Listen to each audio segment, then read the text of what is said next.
ពីមួយគឺតែងតែនិយាយថាកុលាបតែងមានបន្លារីឯស្នេហាគឺតែងតែមានឧបសគ្គកងអច្ចវៈគឺគេតែងតែយកទៅជាចុះមនុស្សដែលខូចចិត្តគេយកទៅមកទៀតឯងអញអើយខ្លាចមិនទៀតបាញ់អត់ត្រូវទេហើយម្យ៉ាងវិញទៀតណាគេតែងតែនិយាយពាក្យមួយទៀតថាមានស្នេហាក្នុងវ័យសិក្សាបច្ចុប្បន្នឈឺផ្សារណាក៏ហាន់ហើយចុះពេកធ្លាប់ហាន់ហើយនឹងរឿងស្នេហាដែរឬអត់នេះមិនដែរហើយទេព្រោះមិនដែរជោគជ័យតាំងពីដើមឡើយអូអីចឹងនារីដែលជាច្រើនដែលពេកប៉ងប្រាថ្នាឲ្យមិនបានតែពេកគួរធ្វើបែបណាទៅព្រោះនារីទាំងអស់នឹងគឺមិនអាចចាក់ចេញពីកណ្ដាប់ដៃរបស់ខ្ញុំឡើយ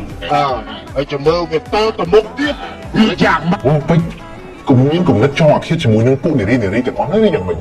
ខ្ញុំមិនដែលមានគំនិតចង់អាឃាតទេទោះបីជាខ្ញុំមិនអាចធ្វើជានារីទី1មាននារីពិសេស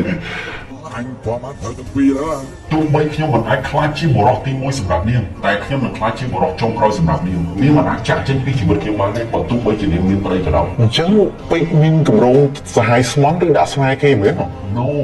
យើងគឺជាអ្នកបួសយើងគឺជាអន្តិតយើងមិនអាចគិតអវិជ្ជមានបានទេតែយើងអាចខ្លាចទៅជាអាចារ្យភ្លុកគឺនៅថ្ងៃចុងក្រោយនៅក្នុងការទុកនាងទាំងស្លាប់នៅក្នុងមេនអូមានន័យថាបើទោះបីជាយើងមិនអាចយកខ្លួនប្រាណនាងទាំងមូលកាលដែលនៅរស់បានហើយយើងអាចយករាងកាយទាំងមូលពេលដែលនាងស្លាប់ហើយយកមកដុតបានណោះបានពីព្រោះតែក្នុងនាងជាអាចារ្យភ្លុកទោះប្តីនាងក៏ដោយទោះនាងក៏ដោយនៅថ្ងៃចុងក្រោយគឺយើងជាអ្នកដុតជាលរាខ្ញុំគ្រប់ត្រូលលោកអើយលោកមិនចំហឹងមកបាទទស្សនិកជនជាទីមេត្រីហើយនេះខ្ញុំបានសុភាបេក្ខជនដែលនឹងក្លាយទៅជាអាចារ្យយូគីនាថ្ងៃអនាគតអញ្ចឹងបេក្ខនារីក៏ដូចជាអ្នក single ជាច្រើនដែលរស់នៅដល់ថ្ងៃចុងក្រោយនេះកុំភ្លេចចំណាំមុខគាត់ទុកផងពីព្រោះអីគាត់គឺជាមនុស្សចុងក្រោយទៅហើយដែលនឹងនាំសាកសពរបស់អ្នកទាំងអស់គ្នាទៅបូជាបាទនិយាយទៅរឿងដុតសាកសពចឹងជុំបើសិនជាថៃឯងងាប់ទៅតើនរណាជាអ្នកដុតវិញទៅមានពីណាគេទៀតគឺពេញអីនឹងឯងខ្ញុំមកទៅមុនអាចដុតវិញលោកទៅទីមួយនេះខ្ញុំចងចាំជានិច្ចមិនទៅដុតមកគឺយើងមិនអាចកើតថ្ងៃតែមួយមែនប៉ុន្តែយើងអាចដុតថ្ងៃខុសគ្នាបានបាទ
Get it, gotta choose, get it, make it move, get it, gotta groove, get it, hit new school, get it, love no fool.